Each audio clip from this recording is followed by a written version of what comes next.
हुमा साहिबा, क्या कहेंगी, क्या चीनी वाकई आलमी बालादस्ती को चैलेंज करने के लिए तैयार है या फिर ये महज एक अलामती परेड थी? देखिए, कई फर्स्ट हुए हैं इसमें। सबसे बड़ी बात तो ये, और सबसे शायद अहम बात ये, कि पहली दफा प्यूटन प्रेसिडेंसी और नॉर्थ कोरिया के प्रेसिडेंट हाथ में हाथ डाले पब्लिकली सामने नजर आए। ये इनकी पहली पब्लिक अपीयरेंस थी, बिलखुसूस नॉर्थ कोरियन प्रेसिडेंट की। नॉर्थ कोरिया को तकरीबन रोक स्टेट कहा जाता है और अमेरिका भी चाइना से गुजारिश करता था कि नॉर्थ कोरिया को कंट्रोल में रखें ताकि साउथ कोरिया में अमन कायम रहे। अब ये इक्वेशन इस तौर रिवर्स हुई है कि वो बिल्कुल उनके शाना बशाना खड़े थे। यानी जो ग्लोबल साउथ है उसमें प्यूटन की भी कंप्लीट एक्सेप्टेंस दिखाई प्रेसिडेंट शी ने, और नॉर्थ कोरिया की भी कंप्लीट एक्सेप्टेंस दिखाई और अपनी कन्वर्जेंस दिखाई। लेकिन उससे ज्यादा अहम बात ये जो मेरा ख्याल है कि शुरू हुई जब चाइनीज टेक्नोलॉजी की वाहवाह हुई पाकिस्तान और इंडिया वाली जंग में, और आपने देखा कि उसमें फौरन राफेल के स्टॉक गिर गए थे और चाइनीज प्लेन्स के स्टॉक्स उठ गए थे। वो शोकेसिंग थी चाइनीज एयरफोर्स और इंटेलिजेंस की सुपरमेसी की, और फिर कंप्लीट शोकेसिंग थी जो आपने कुछ दिन पहले देखी। और बाय द वे वो जो हार्डवेयर का डिस्प्ले था उसकी तारीफ प्रेसिडेंट ट्रंप ने भी की। तो ये बिल्कुल एक नया चाइना है जो सामने आया है। वो असर्टिव, वो अग्रेसिव भी है और वो अपनी रेड लाइन भी ड्रॉ कर रहा है, खुजा वो लद्दाख हो, खुजा वो ताइवान हो।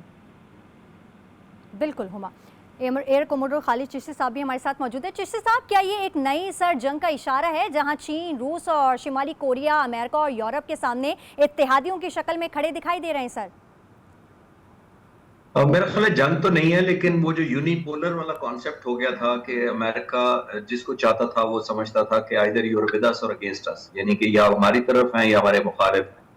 वो सोवियत यूनियन के टाइम पर एक दो पोलर्स होती थी और एक की तरफ अब नहीं है तो अंडरस्टूड होता था कि अब दूसरी तरफ है। तो अभी कुछ अर्सा में पिछली दिहाइयों में आपने देखा कि अमेरिका को ये पोजीशन हासिल हो गई थी, वो समझते थे कि या आप हमारी तरफ है और दूसरा कोई ऑप्शन होता नहीं था, तो इसका मतलब है आप हमारे खिलाफ।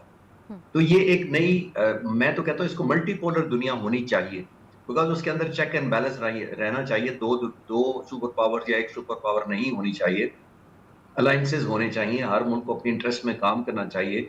अब रशिया के ऑयल के पीछे अमेरिकन प्रेसिडेंट पड़े हुए हैं। अगर आप ये देखिए, अगर आज रशिया खुद वॉलंटरली बंद कर दे दुनिया को ऑयल की सप्लाई, तो मेरा ख्याल है दुगनी से भी ज्यादा ऑयल की प्राइस हो जाएगी।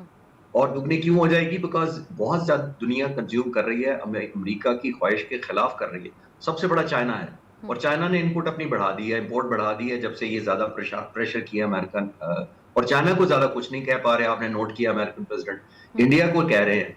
तो मैं किसी की हिमायत और वो नहीं कह रहा, मैं सिर्फ डाटा पेश करने की कोशिश कर रहा हूं कि अगर दुनिया में रशिया ना करे ऑयल सप्लाई तो एक और क्राइसिस पड़ जाएगा। लेकिन अमेरिकन की प्रेसिडेंट जो अपनी नेशनल इंटरेस्ट के अंदर, अमेरिकी इंटरेस्ट के अंदर आइसोलेट करना चाहते हैं रशिया को और हर उस मुल्क को जो उनकी बात नहीं मानता, और यही देखा आपने हिंदुस्तान के साथ हो रहा है। हमारे लिए तो ओवरऑल हम इस पर खुश होते हैं, लेकिन हिंदुस्तान के साथ यही हो रहा है कि वो ऑयल क्यों ले रहे हैं, वो कोलैबोरेशन क्यों कह रहे हैं, वो ब्रिक्स का हिस्सा क्यों बने हैं।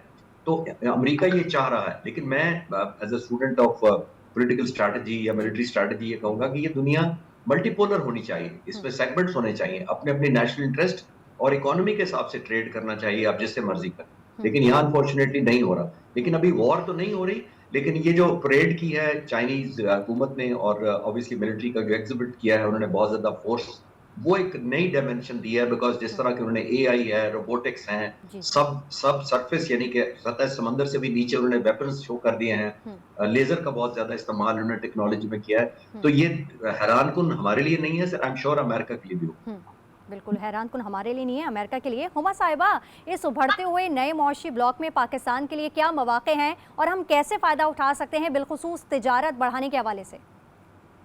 देखिए, इस वक्त तो पाकिस्तान डेफिनेटली एक गुड स्पेस में है और वो गुड स्पेस इंटरेस्टिंगली वॉशिंगटन के साथ भी है और चाइना के साथ भी है। और इंडिया के बरखिलाफ पाकिस्तान ने अपनी फॉरेन पॉलिसी में एक एलिमेंट ऑफ ट्रांसपेरेंसी रखी है।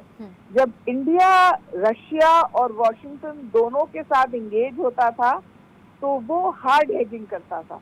वो रशिया से ताल्लुकात यूएस को पिच करता था और यूएस के ताल्लुकात रशिया को, इस हद तक कि ट्रम्प एडमिनिस्ट्रेशन ने तो कहा कि वो ऑयल लॉन्ड्रर है, यानी वो ऑयल लॉन्ड्रिंग करता है और उसका फायदा जो है वो जाहिर है रूस को मिलता है जिससे यूक्रेन में जंग जारी है।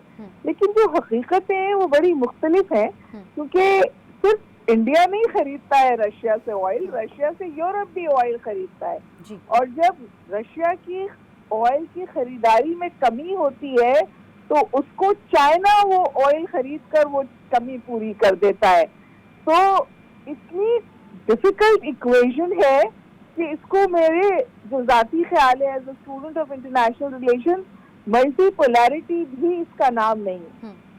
It is just a very new world order, और उस न्यू वर्ल्ड ऑर्डर में पहले हम कहते थे कि जी जो फल्क्रम ऑफ ग्रोथ है ना वो वेस्ट से ईस्ट में चला गया है, यानी इकोनॉमिक ग्रोथ ईस्टर्न पावर्स में ज्यादा हो रही है। लेकिन इस वक्त बिल्कुल वाज़ेह बात ये नजर आ रही है कि वो सिर्फ इकोनॉमी तक महदूद नहीं है, पूरा जियो स्ट्रैटेजिक जियो पॉलिटिकल फ्रेमवर्क तब्दील हो रहा है। बिल्कुल हुमा बकई साहिबा, आपने बिल्कुल फरमाया सही कि जियो पॉलिटिकल जो फ्रेमवर्क है वो बिल्कुल बदल कर रह गया है। चिश्ती साहब, इस उभरते हुए नए मौशी सूरत हाल को तो हम देख ही रहे हैं, लेकिन पाकिस्तानी वज़ीर आज़म की शंघाई ताउन इजलास में भरपूर शिरकत रही है और इजलास के बाद जो है वो पाकिस्तान के लिए अमेरिका और चीन से जो ताल्लुकात में तवाज़न कायम करने में क्या चैलेंजेस हो सकते हैं सर? बिल्कुल आपने ठीक कहा कि ये बड़ा थिन लाइन है और दोनों मुल्कों के दरमियान बैलेंस करना एक बहुत चैलेंजिंग काम होगा, क्योंकि एक तरफ अमेरिका अपने अलायंस जो अपने क्लाइमेट्स जिनके साथ कंफर्ट लेवल है उनको चाहता है कि वो हमारे करीब रहें, लेकिन उधर एक तरफ चाइना है और ख़ास तौर पर पीछे रशिया है। तो ये एक नई डायमेंशन है, इसमें डेफिनेटली बहुत केयरफुल हमें रहना पड़ेगा। बेस्ट ऑफ बोथ, ज़ाहिर है हमारा हक है, जो मैं ब्रेक से पहले भी कह रहा था कि हर मुल्क का हक है कि जिसको वो बेहतर लगे, जिस मुल्क के साथ उसके नेशनल इंटरेस्ट हों, इकोनॉमिक इंटरेस्ट हों, सोशल इंटरेस्ट हों, उसे कनेक्ट करे। लेकिन जब आप इस तरह की इंक्लिनेशन करते हैं और ख़ास तौर पर ऐसे मुल्क जिनकी अपनी इकोनॉमी इतनी स्ट्रांग नहीं होती कि वो सस्टेन कर सके इतने बड़े मुल्क के मुकाबले में, तो ज़ाहिर है हमें केयरफुल रहना पड़ेगा। हमें ये बिल्कुल इमेज नहीं देना कि हम किसी अलायंस का हिस्सा हैं या हम एक पैकेज या एक ब्लॉक में चले गए हैं। हमने बेस्ट ऑफ एवरीथिंग लेना है, क्योंकि हमारी अपनी स्ट्रगलिंग पोजीशन है। हम अभी उस मोड में हैं जहां हम एक ऐसी पोजीशन पर पहुंचने की कोशिश कर रहे हैं। और आपने नोट किया कि अमेरिका तो जरूर करता है, रशिया जैसे मुल्क को, चाइना जैसे, इंडिया, साउथ अफ्रीका, जिन लोगों ने ब्रिक्स में ज्वाइन किया, आपने नोट किया कितना ज्यादा प्रेशर डाला जाता है। ये बहुत थिन लाइन है। एक तरफ हमें बहुत एक्नॉलेजमेंट मिल रही है चाइनीज गवर्नमेंट से भी और शायद इनडायरेक्टली रशिया से भी, लेकिन जैसे मैंने अर्ज किया कि it's a very thin line and very challenging time.